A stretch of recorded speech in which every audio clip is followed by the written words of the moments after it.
Good morning, good afternoon, everybody, and welcome to this week's edition of Doing Justice Brings Joy. We have Thomas and William are going to be joining me today. We're going to have interesting discussion about the early vote, some current events, and I'm going to give you some stats and facts related to the shutdown and why it's important for the Democrats in Congress to hold on because the pain will not cease if they quit. It'll only get worse. Yes, the federal employees, if they still have jobs, um, will go back to work. But the folks who are feeling the pain around SNAP benefits, the folks who are feeling the pain about Medicaid, and the folks who are feeling the pain around the ACA or Obamacare are also going to feel much more pain than what they're feeling right now. So please um, pay attention. I'm going to talk to you about the impact in North Carolina. Um, and I am in the middle of trying to do some technical things, and I'm going to ask William at this point if he doesn't mind um, taking over. For Just to talk about what's on your mind. uh the other particular, you asked to speak about and I want to make sure I get her name right.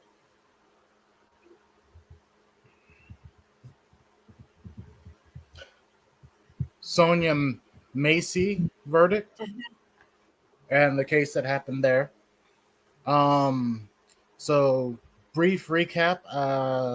Sonia Macy was a black woman who, in the evening, had two police officers enter her home while she was in the middle of preparing dinner or cooking or something. She had water boiling in a pot on the stove when they came into her home.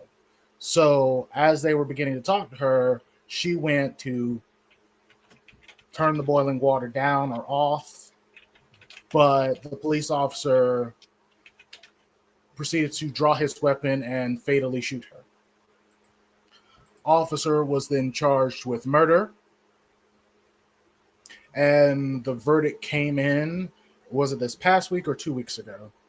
It came in just this week. This week. And I believe while he was originally charged with first degree murder and a slew of other charges, uh, sometime during the trial, the jury was given the choice to charge with second degree murder and was then told not to deliberate on the lower charges.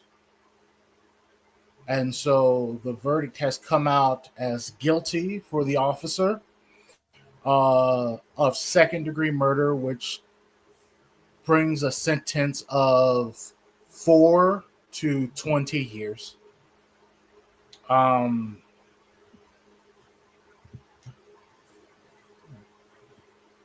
Yeah, this is a real tragedy. She called the police because she thought there was someone trying to invade her home. Um, she was a young woman who suffered from some mental challenges and was in a period of, I guess, paranoia. Um, she was a good person. She called the police asking them to come and help her to check her home to make sure she was safe. And while she was in her home, she was in the process of Cooking or something. cooking dinner. She had a pot of boiling water on the stove. Now, I don't know if you've seen the video, but I saw it right when it was happening, and when the case first developed, and the body cam shows that the police asked her to turn off the water on the stove and to put it in the sink, and she was following their directions. She inquired about, why do I need to do this?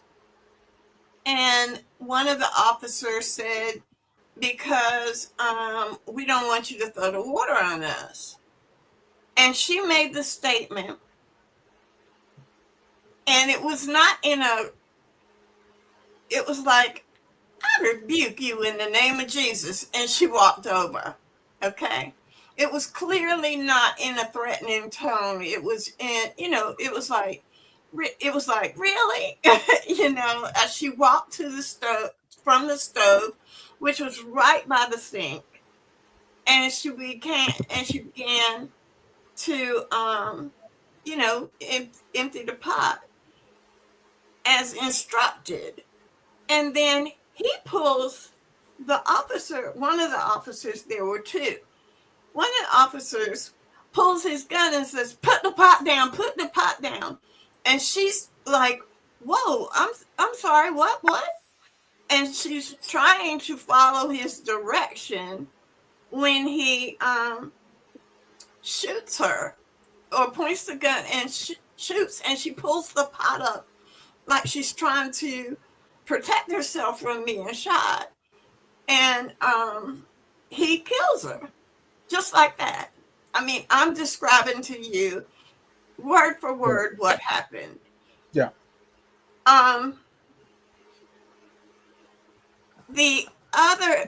We have the film footage of both body cams. This is why it's critically important, not just for the officers to have body cams, but to have them on.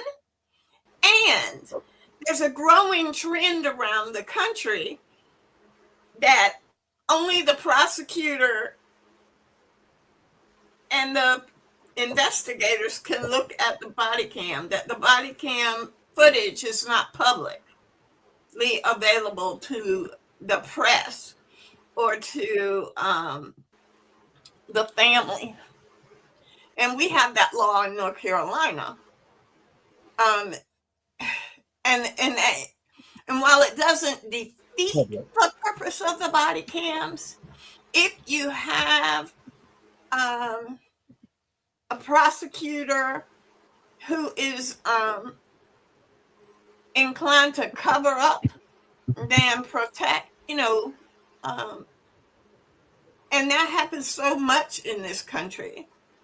It is a self-defeating purpose. Yes. If the public doesn't have access, it's really self-defeating. And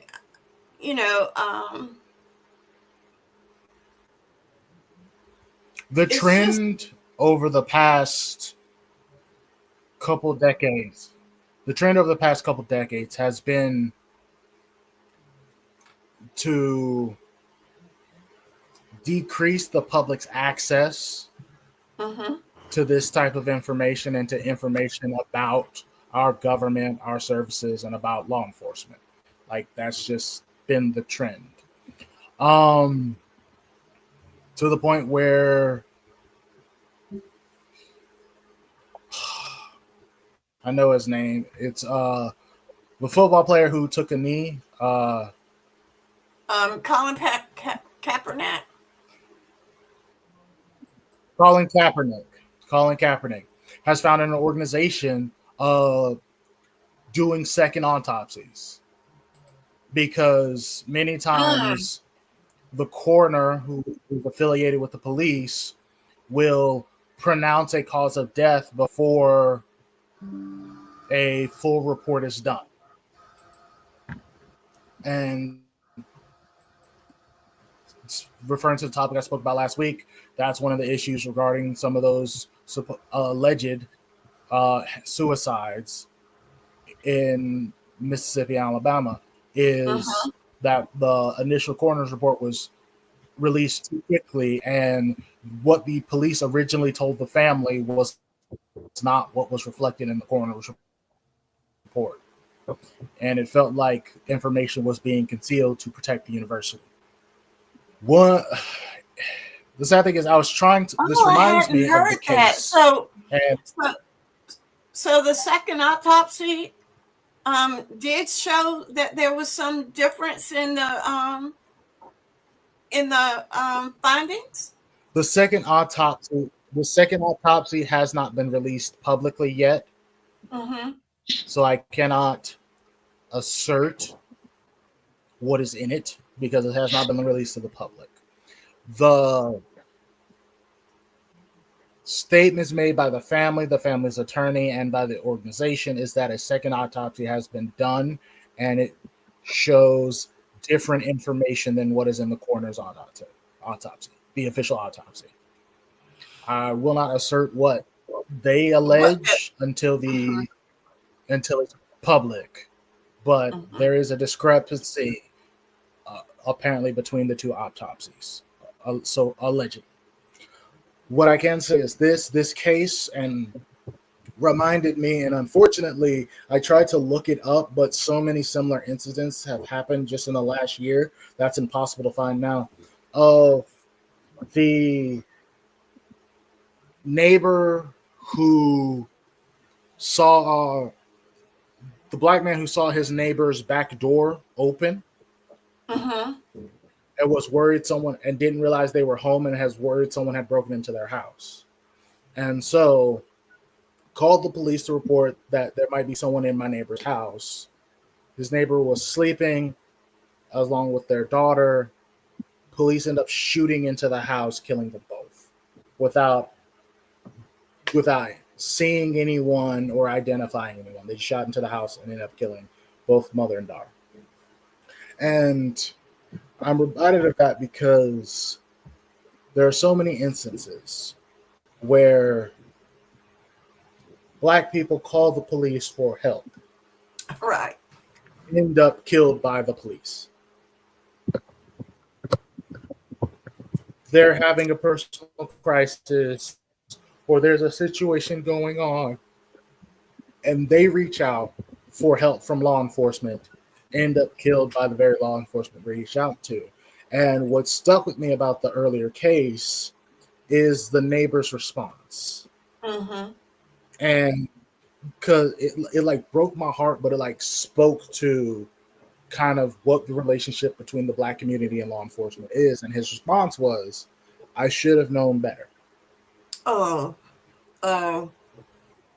Right. And you could tell in the news report, he felt like he had killed them because he should have known better than to call the police to try to get help for black people.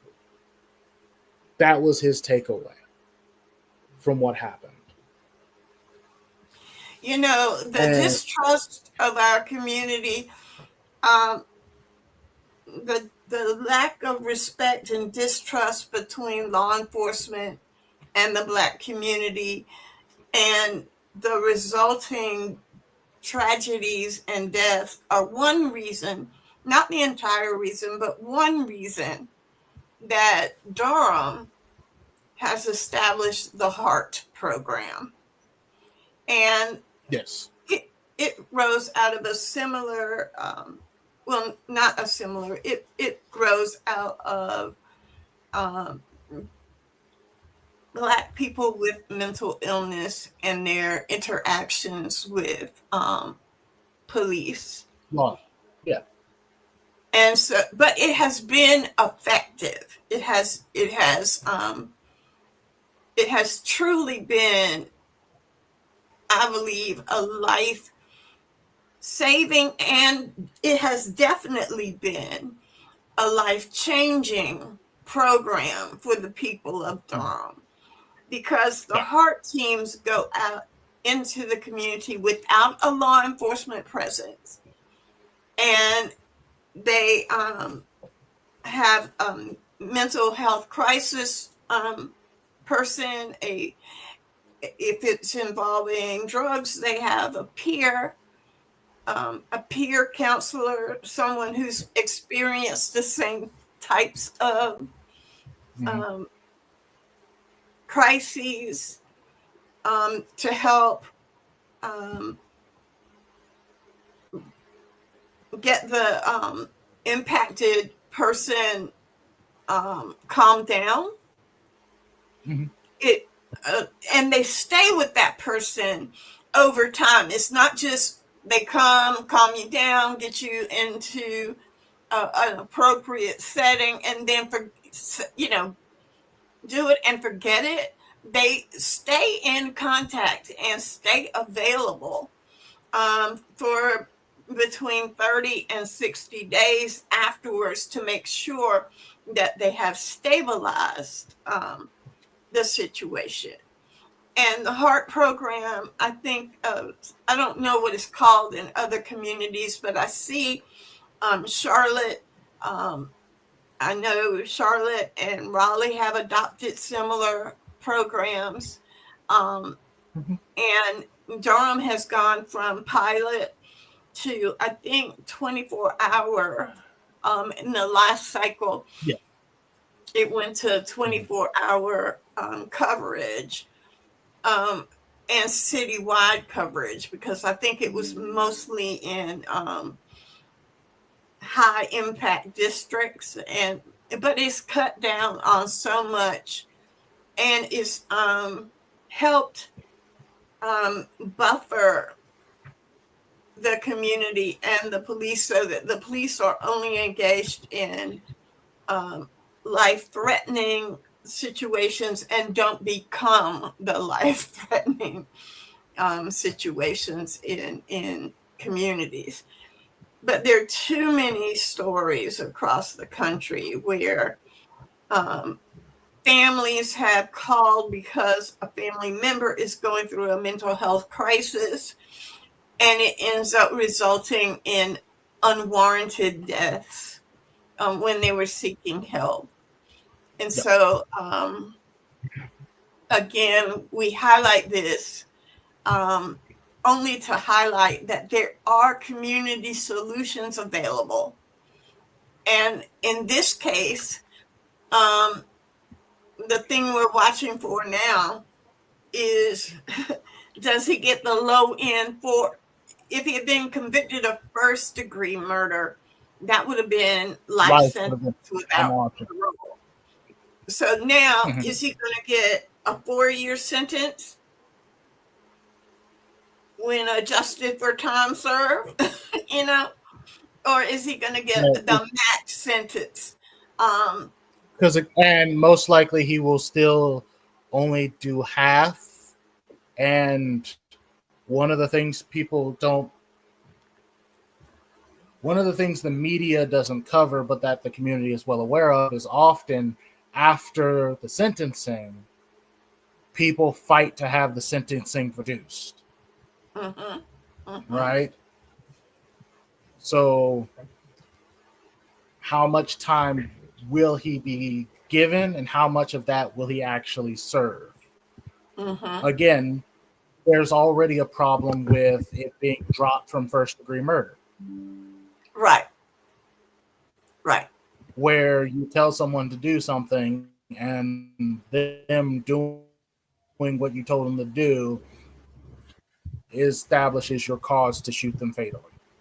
In this case, his own partner testified for the prosecution because he felt like he had to do the right thing. And Mhm, he felt that it was his partner who was the danger in that situation. He didn't feel his life was threatened. He felt like his partner was creating a life threatening situation. But the jury, which was one black man, 9 white women, 2 white men, believed the officer when he said, when she went for the pot, I feared for my life because boiling And water you is know, evil. as long as a black body is in and of itself fearful to white people, this will always be the case. Mm-hmm. Just existing Yes. as a black person is a is a Yes. something that white folks fear. That's ridiculous. He had the gun. He had a Mm-hmm. taser. Okay, and he told her to take the pot off the stove. This was so shocking to the conscience. Okay, that law enforcement officers across the country, when they saw it, was like there was no effort to de-escalate. In fact, he was escalating and prodding at every point. Um, there was no effort to de-escalate. There was nothing she did that was provocative. She didn't point the pot at him when she said, I rebuke you in the name of Jesus. She was rebuking his assertion that she would throw a pot of water on him. Yep. Anybody who's seen the video knows that's what the conversation was. Anybody who has seen, and that's just from the little snippets that they show you on the news. But anybody who has seen the entire Yeah. body cam from the moment that they knocked on her door, you could see him provoking her at Mm-hmm. every turn. And when the other officer stepped in to try to de-escalate, it would get brushed aside and she would calm down. And she wasn't even upset with them. She was fearful about an intruder, potential intruder. She had nothing but love for the officers. Yeah. It's so I'm gonna put on your beat to keep up with what happens. I mean, my Lord, William, you are tracking a whole lot of cases involving fear for my life, adventures of Black people in America. But I do want you to keep up with the Sonia Massey case and the sentencing. Yeah. And the other aspect of this was he wasn't fit to be a police officer. He had some DUIs. He had a lot of red flags where he shouldn't have even been able to enter law enforcement. That, unfortunately, that is a wide spanning problem across the country and many jurisdictions.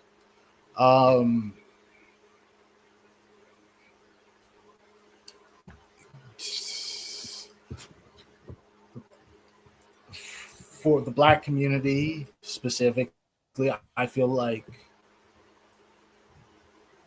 criminal justice is one of the three main issues we have, and I think that we need to prioritize. Just based on the research I'm doing, there's only three real issues. Everything else falls under one of those three issues, and criminal justice and crime and criminal justice is one of them.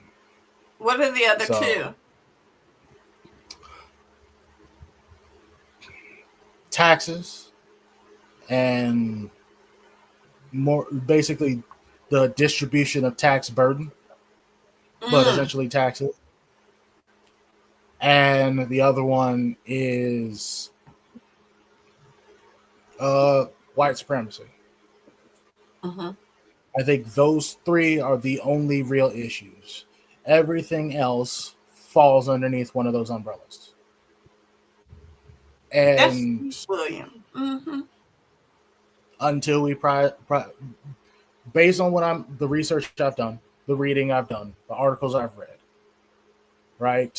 Mm-hmm. The over 200 articles I've read, the dozen or so books and that I've read that you've seen, right? Those are the three issues, and until we as a community prioritize those three specific issues, we won't see the progress we need, and the country will continue on the trajectory it's on. And that's just the unfortunate truth. And what trajectory do you see our nation headed towards?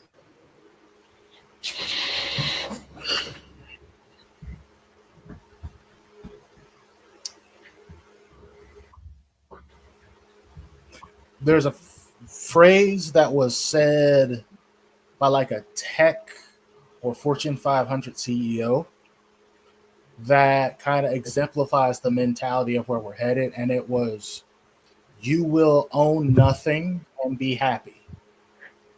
Huh.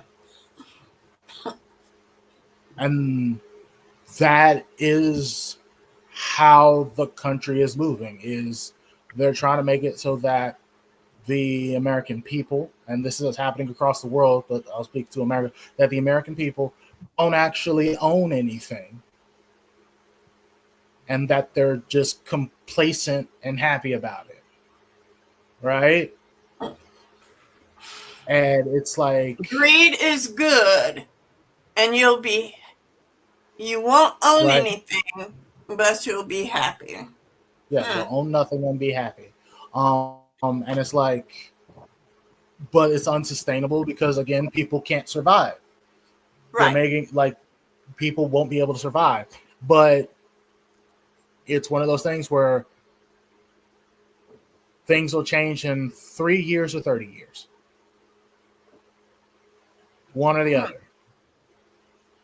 Right? It'll either be people will be complicit, complacent, and won't actually get off their butts and do something about it. And it'll be a 30-year collapse of America.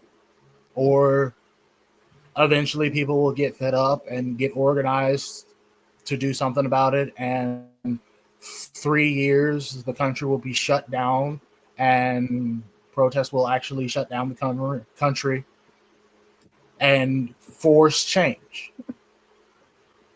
And that's what I was saying. It's going to be 3 years or 30 years. It just Well, that's depends a on. good segue into one way the public that we can create the change, and that's through voting. And Thomas, I don't know. I see that you're on, and if you are ready to present, give us some trends about whether we're complacent or complicit in terms of our early voting turnout process. All right, we'll do.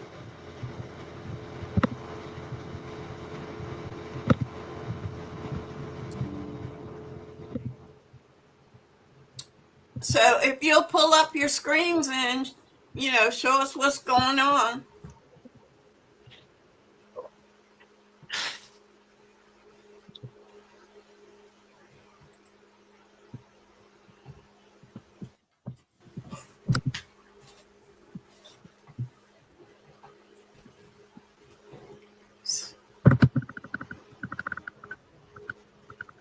Where are we going to start?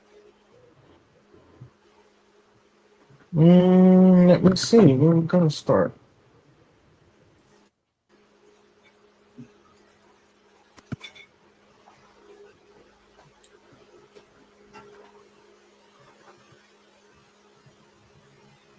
Okay.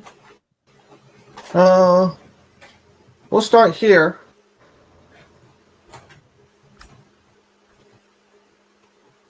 And so, if you look here, you can see at your top left, have the registered voters, for each of the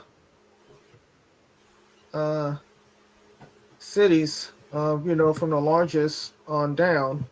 And I have on the top right the early voters, from those cities who are having elections. Once again, you won't see, say, you will see some that are not listed, such as, say, Raleigh or Winston-Salem, because they are not having their municipal elections this year. I believe that they have moved to have them an even number year, so theirs will be next year in those two cities.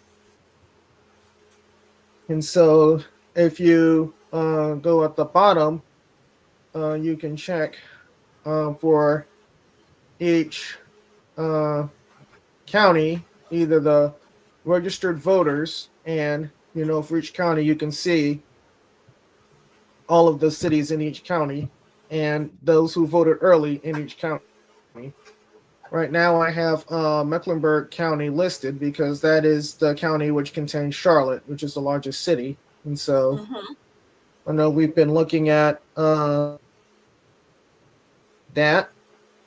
And if you recall, Charlotte had an early set of primaries, and so I believe their elections were partisan, and so their final elections here will also be partisan. And so I think that distinguishing Charlotte from most of the other places that are having these municipal elections. And so you can see on the bottom right those who voted early, in each of the municipalities in Mecklenburg County that are having elections. And so if there are any other counties you want to look at before I move on. No, but I do want to point out that Charlotte, it looks like they have around what it's looking like a little less than 5% have voted in the election. And isn't that lower than it was for the primary at this stage? Well, I'm not sure if it was lower, but I think that one thing about the primary is that because they were partisan, a lot of voters either could not or did not participate in that one. And so I think for the final election, you now have all of the voters can. So, for instance, any Republican voters would not have been able to vote in most of the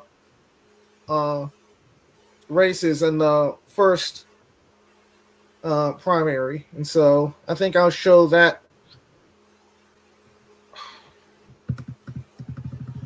I'll go ahead and show, if you see in Charlotte, the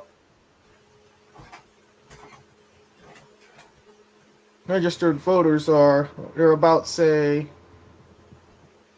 40% Democrat, 40% unaffiliated, roughly. And so that leaves the, rest. And so if you, of course, you can, look at, other things. So I think that could be, some of the explanation for, where was I?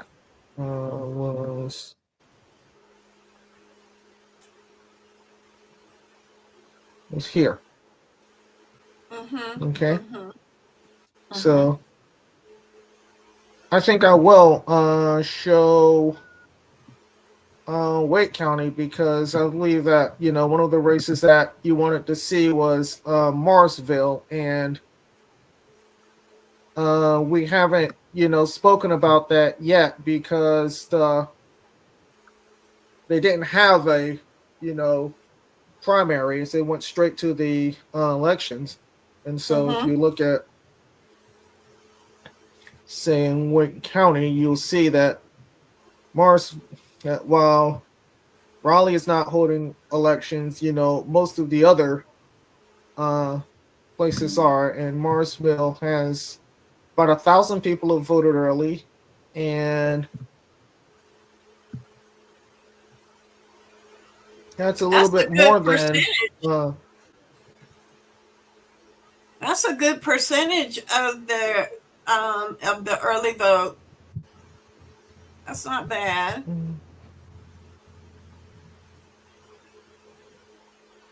yeah, a bit more. And so I think one thing about Morrisville and Wake County in general is I think their early vote sites outside of Raleigh, I think, opened a bit late. And so I'll show you that, in a little bit. So is there Which anything may else you have want to see? impacted early vote participation. Yeah. Is there William, anything else you want to see? Was there a particular set of races in Morrisville that we were interested in? Uh, that would be the Morrisville City Council races. Yeah, that's what we're looking at. So let's see. Okay. All right. Here's what So there's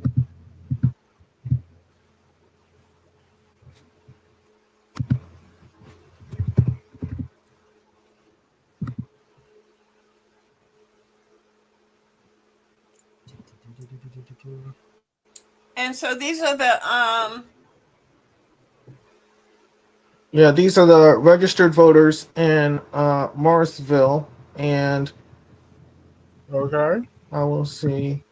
And so, if you look, uh, most of them are unaffiliated. There's a majority with, yes, of the remainder, about say, over 30% Democratic, less than 15% Republican, but still. But one thing about Morrisville that I think we should mention is that it has a very significant Asian population at the top here. Yes. I think mhm. in most places you will see most people will be either black, be or white bottom or W, but Morrisville has a significant Asian population, and if you look at, you can look at it for each district. This is Oh wow. So Mm. District 2 is heavily Asian.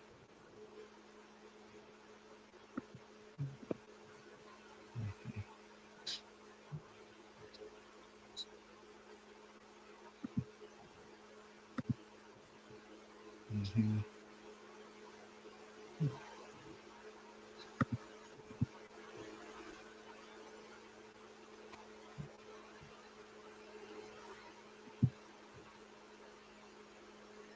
Now what is the green? Oh, that's multi. Okay. oh wait, yes, Yeah. the green is multiracial, and so wait, understood. Uh, yeah, I think I have. I think I have to check. Okay. So, oh,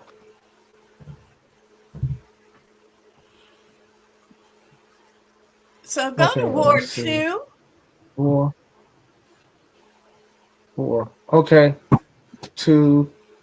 Oh, yeah, I think I have to, yeah, click two of them because there is a small part of Morrisville in Durham County. So yeah, I think that's what I was checking. So, yes, here is two. And I believe Ward 2, William, is where we have two people of Indian descent that are running. Uh, I believe so. Uh, Again, I will have to give me a moment.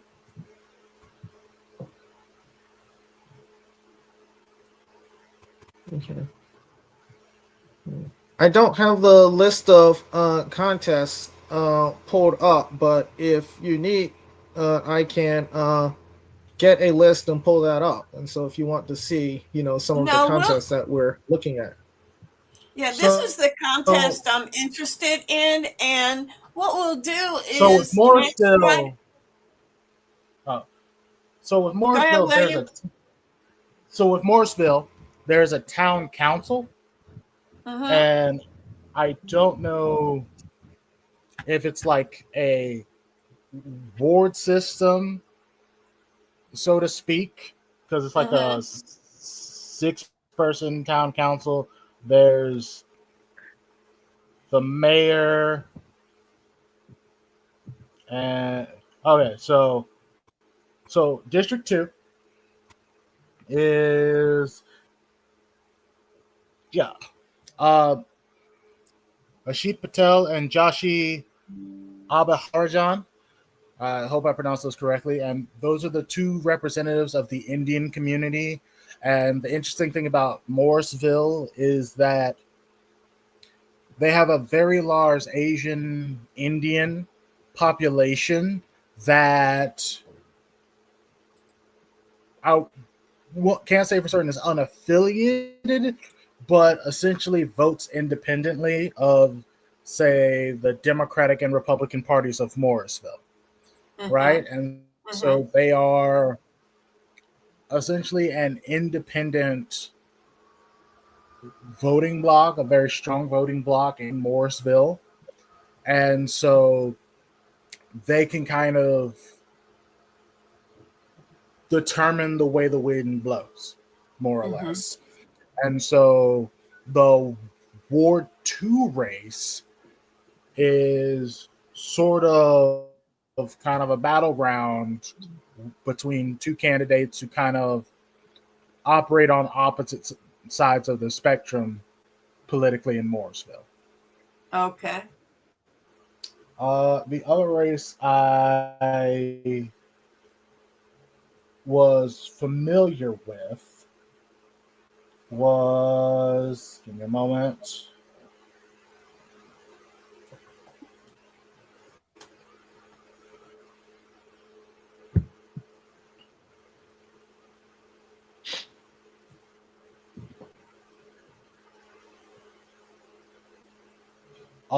the at large race. Mm-hmm. Um, so again, they're Ward 2 and Ward or District 2 and District 4 have their actual town council members up for election. Then there is an at large seat Mm-hmm. with 4 candidates, and revealing political bias here, disclosing political bias here.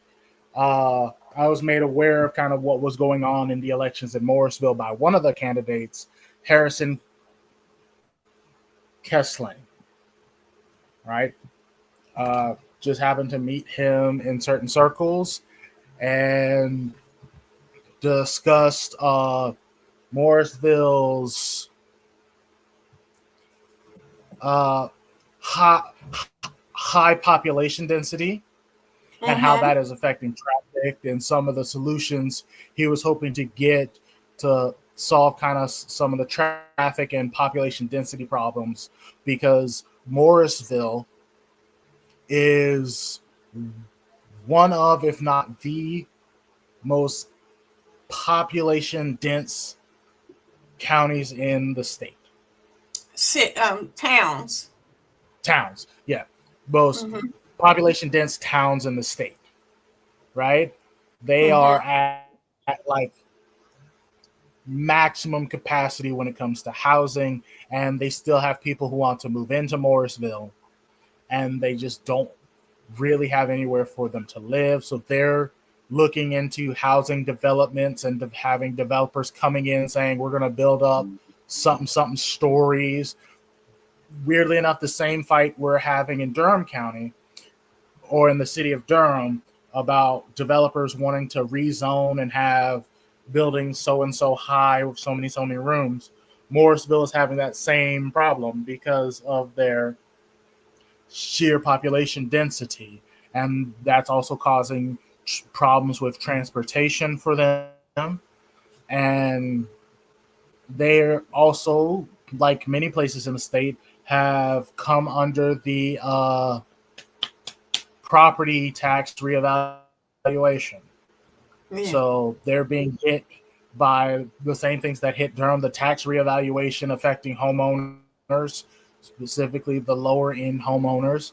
Then you have the lack of housing and developers coming in and trying to buy up the entire county and redevelop the entire county in ways that are contrary to community interest. And on top of that, you have just the sheer density of their population and the fact they don't have any more room.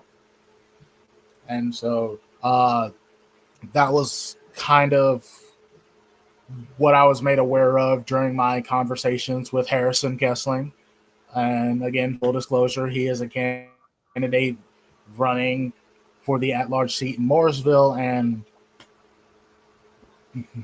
that is how I became aware of kind of what was happening in Morrisville, because that was the first thing I thought to ask the candidate is like, hey, so you're a candidate in Morrisville. Well, what kind of issues is Morrisville facing? Because I'm very aware of what goes on here in Durham. What And goes on for our speaking city. of Durham, Thomas, go ahead and let's pull those up. Okay. I will show you. So the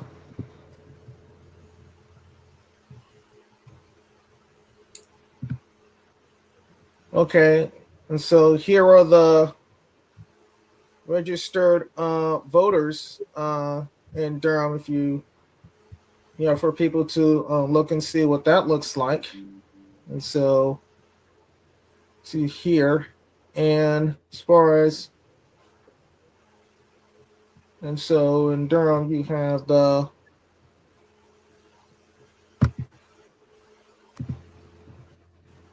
here is Ward 1.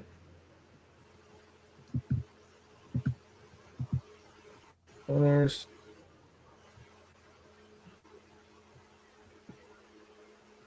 So in Ward two. 2, which is the race between Deidreana, incumbent political bias, Deidreana Freeman, and Matt Kopat. I believe that is the race in Ward 1. Is that If I'm Ward not 1? mistaken.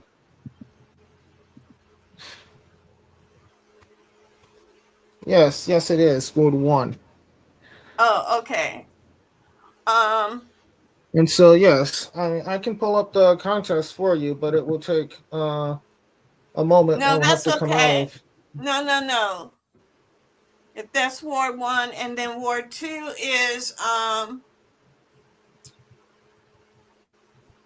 Middleton. Yes. Our mayor, Durham's Mayor Pro Tem, Mark Anthony Middleton, is being challenged by Shanetta Burris. Mm-hmm.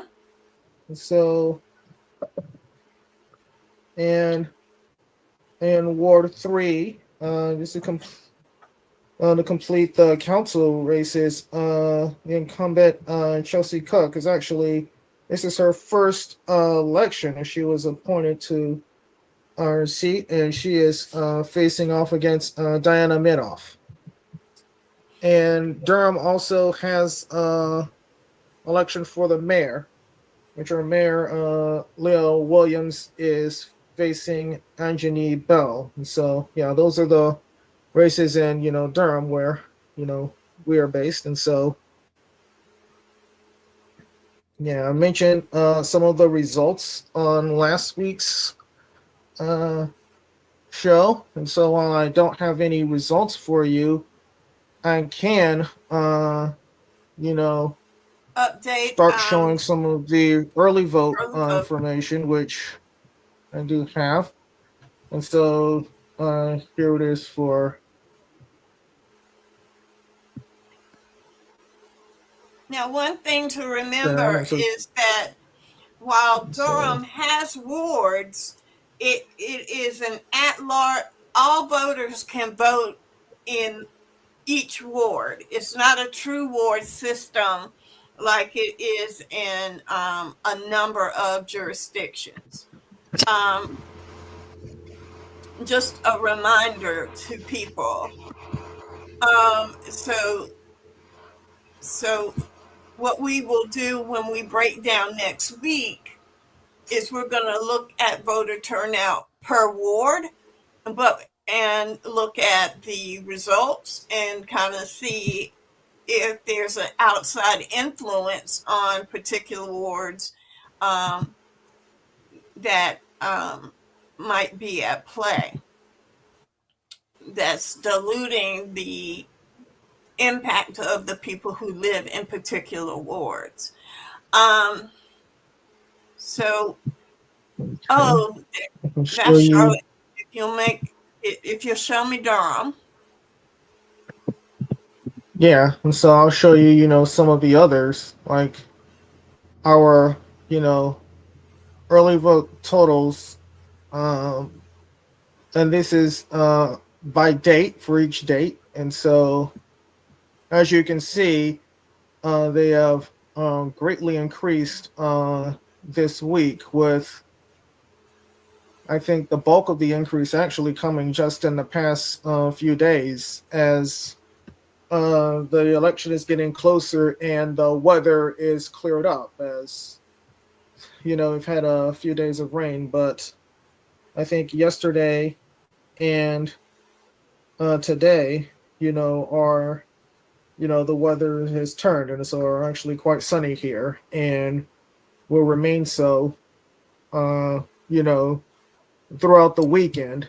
I'm not sure about election day itself, but the early vote at least. And so, and you can see if you're interested for each of the voting sites Yes, could you do in Durham.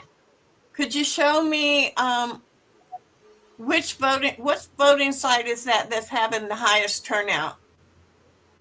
That would be the South Regional Library. And so, by And where is Central? Central is actually at the bottom. And so I think, yeah, most people are not going to Central. I think typically it's been a little bit less because there has been a voting site downtown that people often went to. This year, none of the voting sites are downtown, but it seems that people are still not, you know, going down the street to Central, but instead, maybe going to some of the other sites, or not voting early at all. But yes, if you see, of course, this is for each day, and I'll show. Uh, well, would have shown if I had the sheets. I don't see them, but I would have shown, the cumulative totals. I might be able to uh, pull those up if want to see them for each site. And so Yeah, what I do want when to I see come for out, each site, if you go to the each site and pull up the little dash so I can see how many mail-in votes are coming. Um,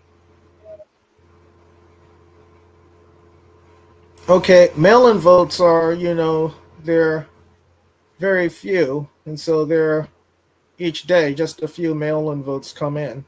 So you can see them here at the, very bottom. mhm. And so yes, those are the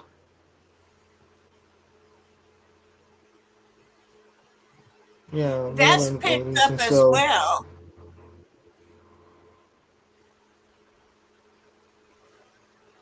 yes, I think like the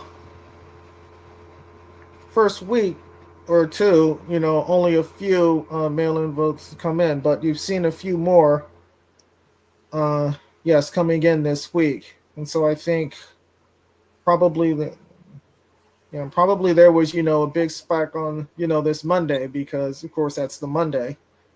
But Mm-hmm. yes, there have been a few more of the mail-in votes coming in also. And so, is there anything? So, do you want to look at any of the other cities? Yeah, let's look at Charlotte and Fayetteville and Fayetteville. I definitely want to see Fayetteville. Okay. All right, here is Fayetteville. And so, let's see. There's actually a bit of a spike early, but I mean that's kind of come down, but it's gone back up as the other early vote sites have uh, opened. And so I will mention that unlike Durham, which had every early vote site open every day, uh, Fayetteville, which I believe is like most places, does not have sites open on weekend days, although it will be open for the final Saturday. And Mm-hmm. also the early vote sites outside of the Board of Elections opened later. And so you can see people in Fayetteville use these sites also.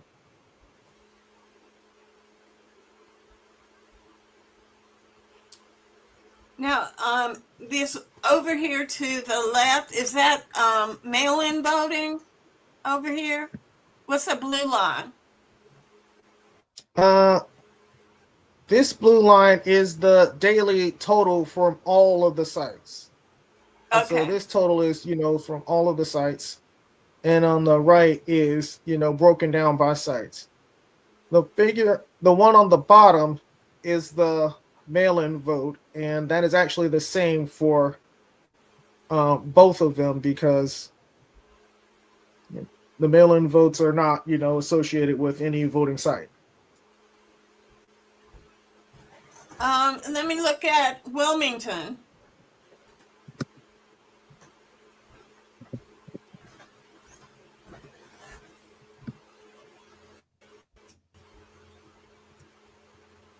Where you have Wilmington. Wow, that really jumped a lot in the last week. Is this? Yes, it has. And so I think the truth is, there are actually quite a few mail-in ballots that it came early into Wilmington. Even from early October before the early vote period even started. So I think here you can see where the early vote period started, and I believe they did not have any early votes the first weekend. So,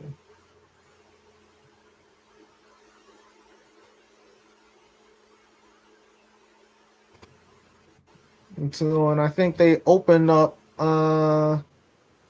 two other sites in New Hanover County for um, people to vote in, and you can see that the early vote totals increased significantly once people started using those sites. Mm-hmm. Mm-hmm.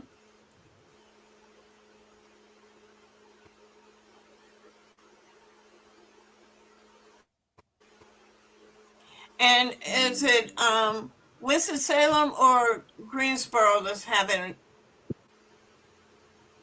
Greensboro has one. Winston-Salem does not. Let's look at Greensboro to see how that is going. Okay. All right, here's Wow. Greensboro. So You they see the didn't daily have. total.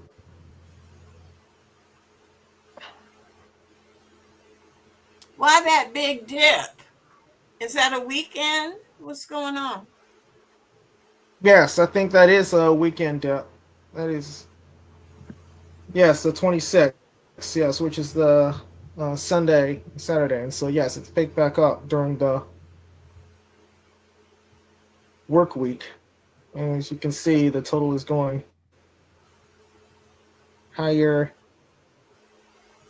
as, election day approaches.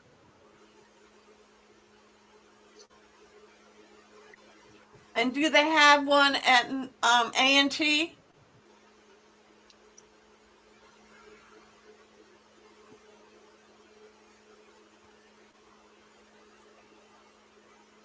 I don't know if any of these are A&T or not. They give like the names of a few like recreation centers on a club, and so I don't know if any of those are associated with A&T or not. And so Mm-hmm. William, do you not recognize any of those as being near A&T or UNC Greensboro? Let me see.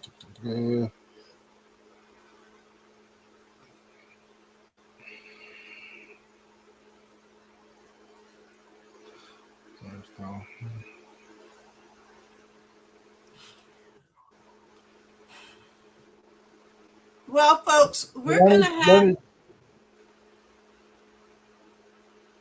Go ahead, William.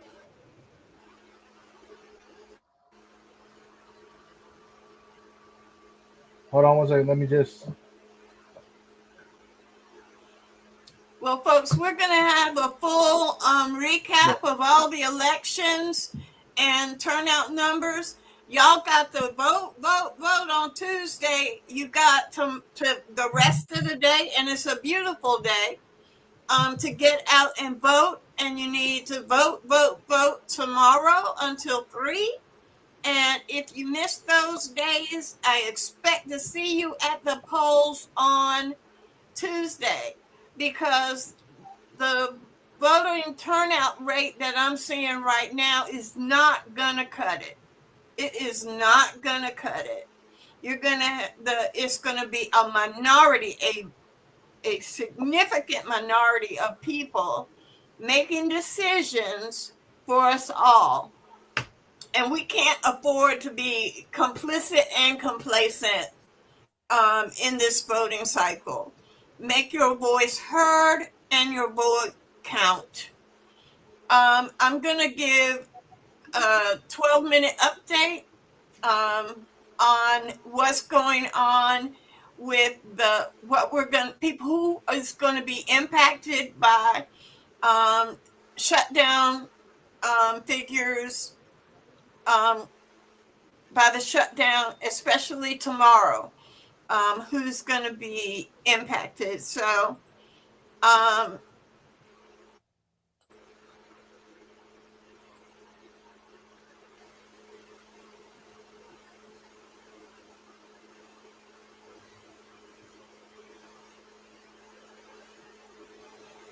and I'm actually not going to have the ability to share the screen. oh, I can come out if you're yeah, if we're done. No, Okay. it's because of what I'm doing. It's okay.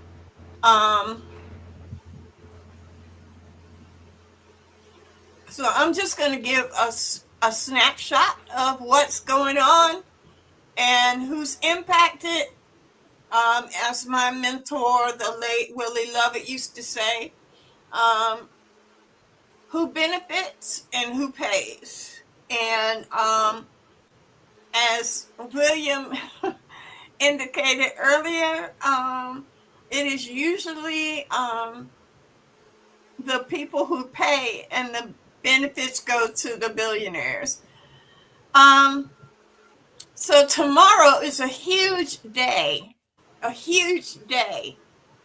in for over 1.4 million people and 600,000 households in our state. I want to repeat that tomorrow, 1.4 million North Carolinians in 600,000 households will be impacted by the not having access to supplemental nutritional assistance program, or SNAP, or old school food stamps, effective midnight tonight. There'll be over 580,000 children who rely on SNAP and the WIC program for food, formula, and nutrition. They won't have access, I want you to understand, to food, formula, and nutrition. Over 280,000 seniors, 65 and older. And 1 in 5 families, households in North Carolina include a senior. 280,000 seniors will be without SNAP benefits and Meals on Wheels for those who are housebound. Over 300,000 disabled adults will be without SNAP benefits beginning at midnight tonight. And they don't keep the number because it's shameful. But veteran and military families also are among SNAP recipients, but they don't disclose it because it is our national shame.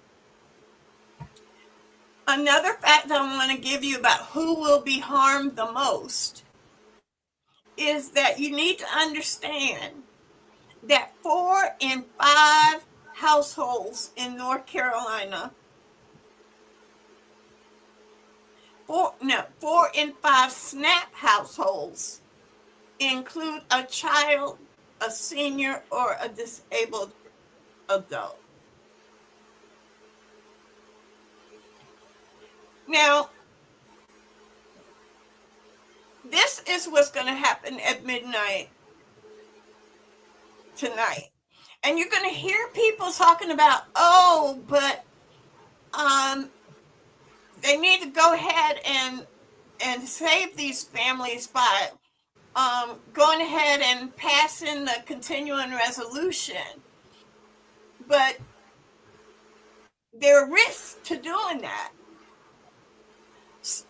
According to this, starting on November 1st, if they were based on the big, beautiful bill that passed, starting at midnight tonight, able-bodied adults without dependents aged 54 to 65 must go to work and meet stricter working rules, and SNAP benefits would no longer be available without you have to have these working rules, and that includes veterans and young adults aging out of foster care. So you're going to age out of foster care. There's no transition for you to get on your feet without you, and you're not going to have any food available. You're going to be kicked out of your foster care home into the streets without food. Our food banks are already overwhelmed because of the influx of federal employees who have been without money and food for a month. And so the food banks are bracing, okay? And this is already the time of year that our food banks are at their peak. And now we're adding 20% on top of that. There's no backup funding to cover this food.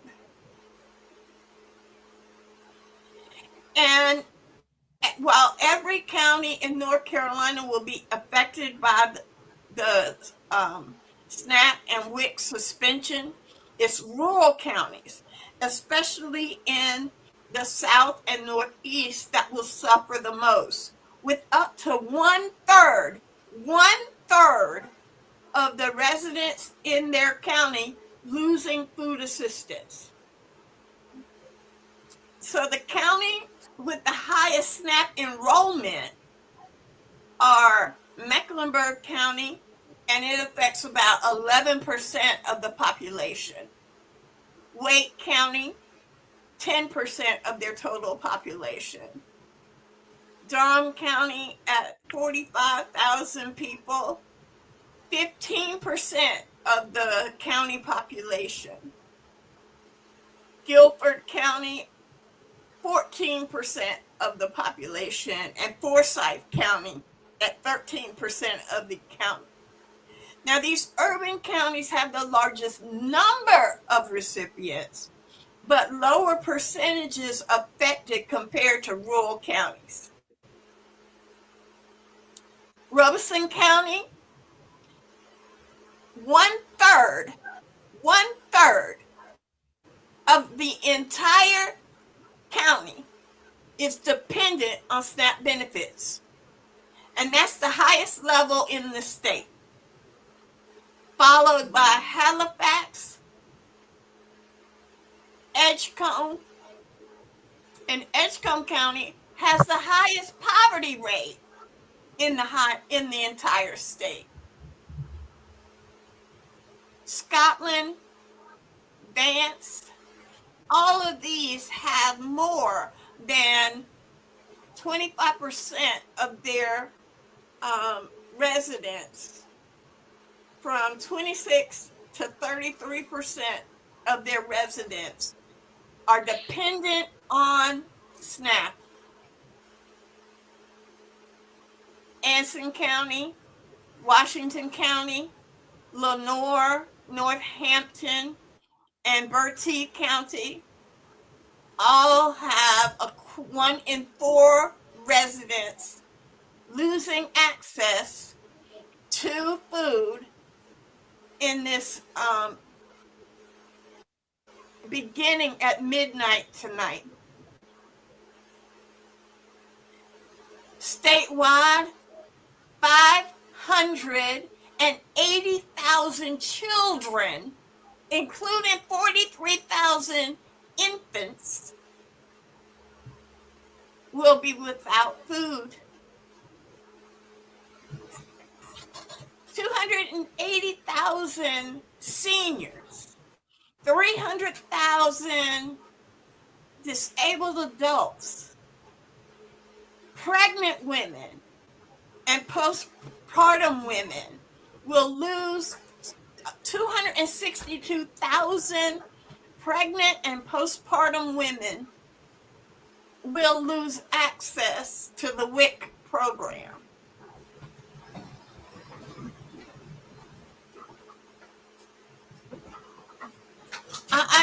I don't even know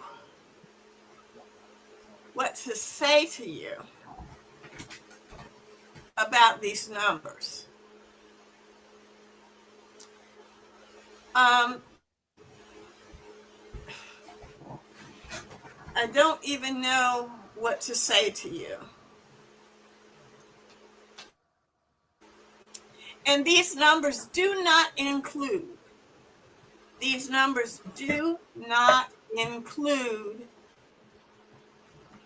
cuts to Medicaid, the 39% increase in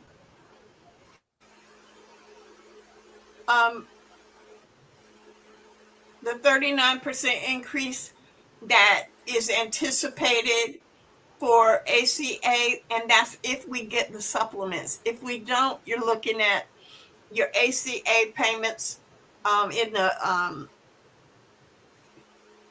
going up doubling in the marketplace. Children are going to go hungry, but if the big beautiful bill goes into place, it's going to be worse than that. Think about it.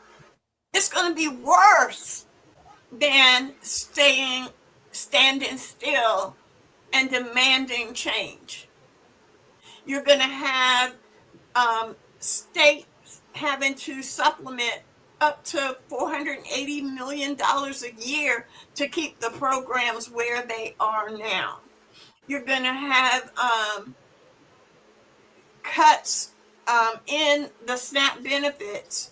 They're built into the bill. I did a show on what that $1.8 billion, $1.8 trillion cuts to the $1.8 trillion cuts to Medicaid and Medicare, what that would do when we discuss the big beautiful bill. And that's the alternative. They have to negotiate something different in order to stop the stop the bleeding and the culling of our people. We are in vital times, and we need to stand and fight, because we're fighting for the lives of women, children, and the disabled. We have to understand that 80% of SNAP recipients already work. They're trying to turn us into make the poor indentured servants to the state. And then they're going to farm them out to their billionaire friends at just for benefits. And they're not even going to get paid a decent wage. Walmart, the biggest employer in the country, half its workforce receive federal benefits, SNAP and Medicaid. We can't continue to allow this. Doing justice brings joy, but it's hard work. I need y'all to get on the battlefield so that there will be treats for us next year. So have a happy Halloween, and think about our neighbors and our friends. At least 15% of our neighbors are food insecure and are going to be further insecure at midnight. We have our neighbors, our federal worker neighbors, who for the first time perhaps in their lives are reliant on food banks.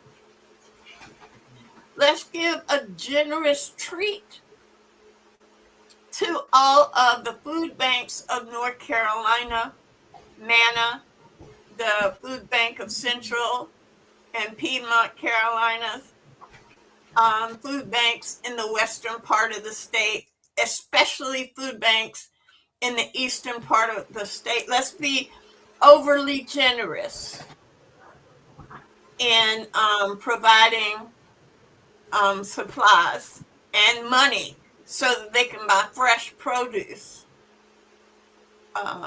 this year. Happy Halloween, folks, and remember, doing justice brings joy.